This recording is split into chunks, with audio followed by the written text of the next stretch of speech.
Welcome to WCR, Dr. Hamid. It's such a pleasure to have you join me here today. So, we really want to thank you for taking time off your busy schedule and afford us this opportunity to have you here. Thank you so much, Kirshni, for inviting me. It's such a pleasure to be here, and I so look forward to this discussion today. Awesome. So, let's get down to it, okay? I've heard of this term suicidality. What does it mean? So, suicidality refers basically to suicidal behavior, suicidal ideation, which Okay. in a layperson's term is when a person is expressing, thinking, or planning suicide or self harm. And this is really a serious issue within our community, which is often not spoken about, or, we tend to camouflage it. But it's so serious globally that we have over 800,000 people die due to suicide per year. And it's a leading cause of death for men under 50. And we Wow. find that the two main factors that contribute to suicidality is isolation and feeling like a burden, which when we think about the COVID pandemic and the context that it created, it distanced all of us. We were not able Yes. to meet with family and friends. And this was a particularly dangerous context that was created for vulnerable people. Because if you were feeling stressed or if you had suicidal thoughts, it was very difficult to access support or, ways of coping that you normally would. Um, so COVID, in more ways than one, created a lot of complicated aspects for us, not just in terms of looking at it economically or physically, but also mentally, Mentally, yes. and the impact that it had on people and the high risk that it presented for suicidal behavior. Wow, that really makes a lot of sense. And I was just thinking about suicide. What are the contributing factors of suicide? Like I know a few weeks ago, I'm sure many of us have seen this article or this news that was circulating on Facebook about a couple that left a note and said that they cannot manage financially anymore and they were going to end their lives. So, what are the contributing factors? So I think, that case in particular highlights the pandemic of suicide itself. Yes. And financial stress is often one of the major contributing factors, especially in that particular case. When one read the article, one it sounded as though the couple felt like there was no other way out for them, like Yes. this was the only solution. And this is often the problem because people tend to forget that it's a temporary problem, and that suicide, though, is a permanent solution to a temporary problem. So, Yes. financial stress is a huge issue. Other causes could be the loss of a recent loss, be that of a loved one, be that of a job, Right. income, like we just spoke about.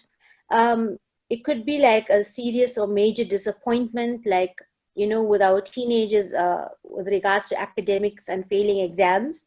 So we always find during matric finals, when the exam results come out, that's a particularly dangerous time for the matriculants who may display this kind of or resort to this kind of behavior. Yes. Um, it's a change in circumstances like a divorce or separation, retirement. Sometimes it could be something as your children leaving home and you being all alone now. Yes. Also, obviously, there could be an underlying mental illness or physical illness even, Right. which could contribute or compound the issue and lead to suicidal thinking. Suicide of a family member or a friend or even a public figure. So I don't know how, like a good example that comes to my mind is there was a Bollywood actor who recently committed suicide, Yes. and Yes. we found thereafter news reports of some of his fans who then committed suicide as well. Wow. So it's it's interesting how we could look towards the public figures, the way they cope with stress, and we could say, well, if that person who's so famous and they have everything and they couldn't cope and they could do this, perhaps this is the solution for me as well. Exactly. So there's a lot of adverse consequences to that. And also experiencing something traumatic, like a rape or maybe a fire and you've lost all your belongings, um, or an accident, um, or legal problems. Yes. And I think some of the things you would notice in a person who is, or the warning signs, should I say, in somebody Yes. who's thinking about suicide, you'll find they might start suddenly talking a lot more or joking a lot more about suicide. They may be feeling depressed or hopeless. They lose interest in activities that they normally would enjoy, like perhaps previously they enjoyed going to the movies or going to the beach, and suddenly you find they're Mm. isolating, they're staying indoors, they're staying away from family members, or preparing for death, like getting their belongings together, packing it up, actually distributing it, even Wow. suddenly preparing Yes. for the will. Mm. um, Changes in personality, like somebody who was usually bubbly and sociable, now you find they're very withdrawn, they very irritable or very negative. It's a complete different change in the way Person. that Yes. they used to be. Mm. And the lack of interest in their appearance, not caring how they look, not worrying about hygiene, basic things like not having a bath or not combing your hair, or risk-taking behavior, like suddenly drinking and driving, or taking drugs, or anything where you can see they're not really concerned about the consequences Yes. as they would have been before. Yeah, so those are just some examples to give Mm. you a kind of idea of the warning signs. Yeah, so definitely someone that would not be themselves, you'd people that know them and that are close to them would notice, what, this person's behaving weirdly or out of the ordinary, or basically impulsive as compared to when they were before. Definitely, I think more impulsive, more reckless, and with a sense of like almost like a don't give a damn attitude Right. that maybe previously wasn't present. Wow. Well, thank you for that, Dr. Hamid. Stay tuned, guys. We have Dr. Shaista Hamid, clinical psychologist, with us today, and we're discussing suicide and suicide prevention. We will be back after this short break when we will be discussing prevention and coping mechanisms of suicide. Stay tuned. This is Kirshni Perumal with Beauty for Ashes, only on WCR.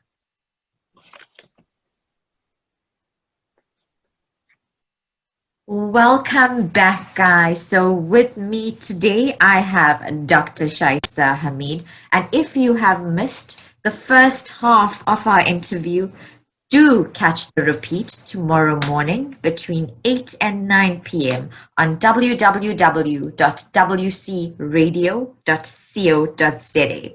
So, before this break, we were speaking about suicidality, what it means, the contributing factors of suicide, and also the warning signs that Dr. Hamid has highlighted for us today.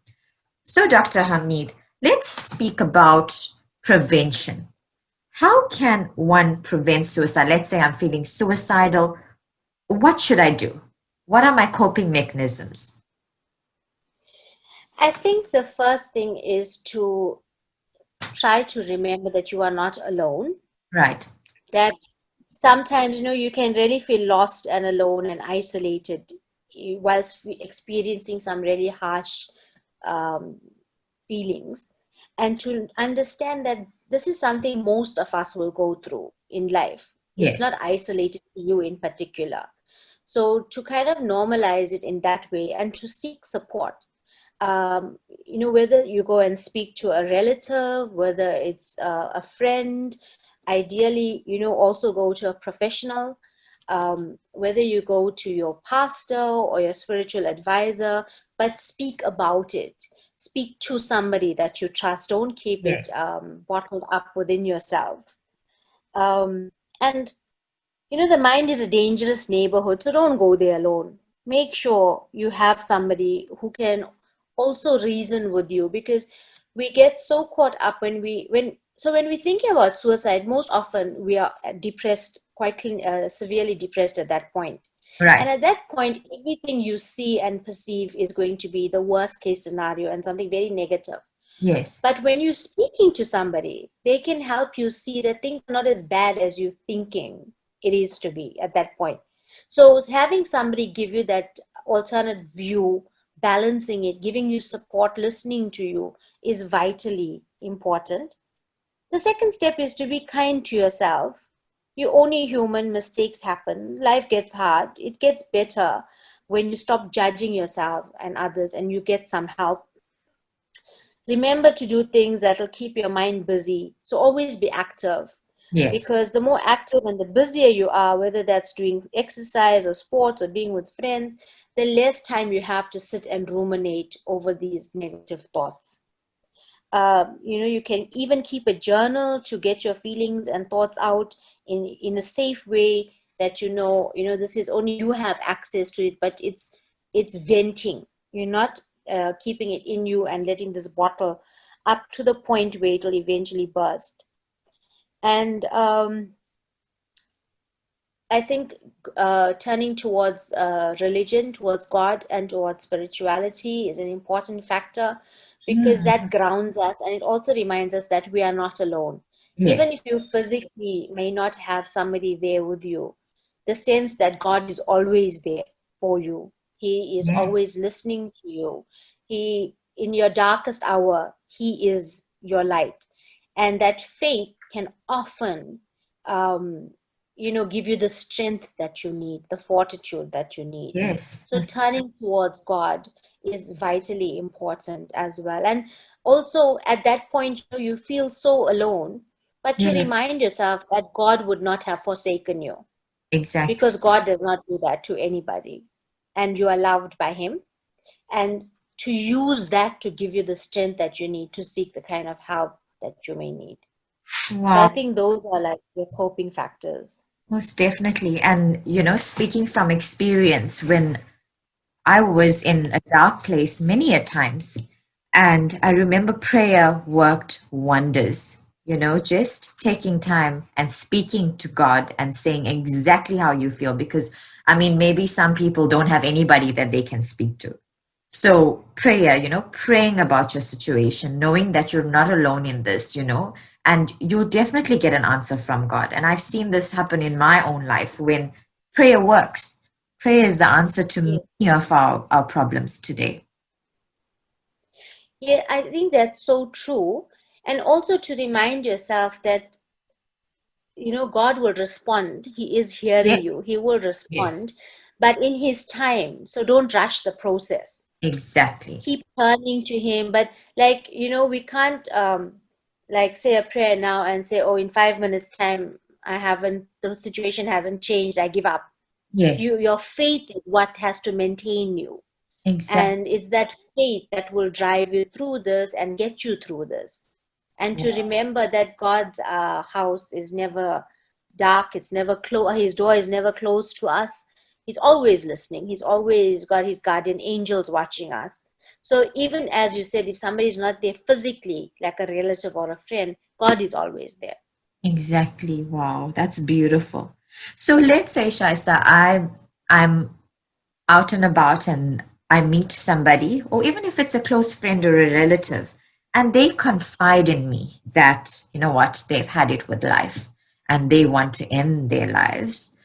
What's my next step? What do I do? I think be direct, talk openly and matter of factly about suicide. I think this is where a lot of us get confused about how to respond. So a lot of us think like, if I don't mention the term or don't talk to it with that person, then they'll forget it. Yes. But actually, you're actually making the problem more worse. So speak openly, ask them what are their plans, what are they thinking, um, and be willing to listen without judgment. Right. Allow them to express their feelings, allow and accept that feeling that this is how the person is feeling right now. Yes. um, and give them that space where they can be heard without being judged. And I Yes. think we often underestimate the power of that space. And don't debate with them whether suicide is right or wrong, that their feeling is right or wrong. They don't need a lecture on the value of life. Mm. They need somebody who can understand that they are going through something difficult and it feels like the end of the road. But get involved, become available, show interest and support.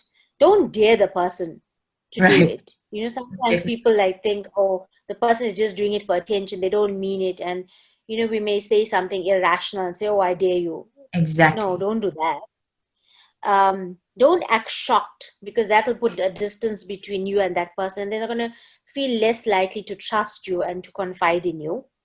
Offer them hope that alternatives are available, but don't offer them glib reassurance. So don't just say, oh, don't worry, everything's going to get better.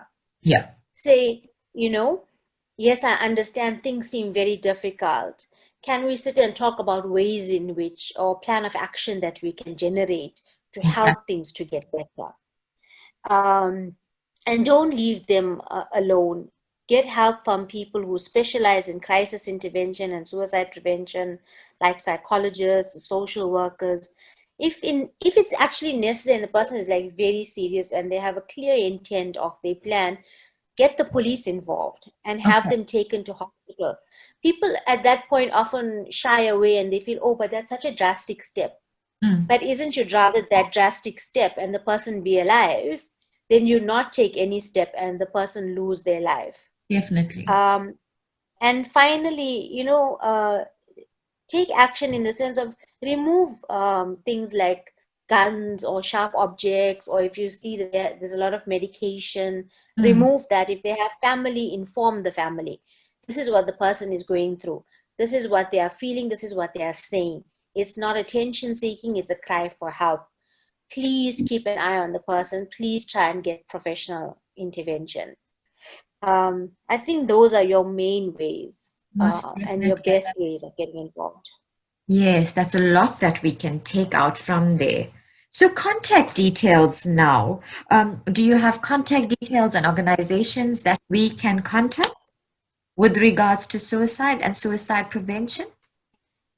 Sure. So I have the Suicide Crisis Helpline, which Okay. is 0800 567 567. So that's 0800 567 567. Then you have SADAC, which is your South African Depression and Anxiety Group, which is 011 234 4837. 011 234 4837.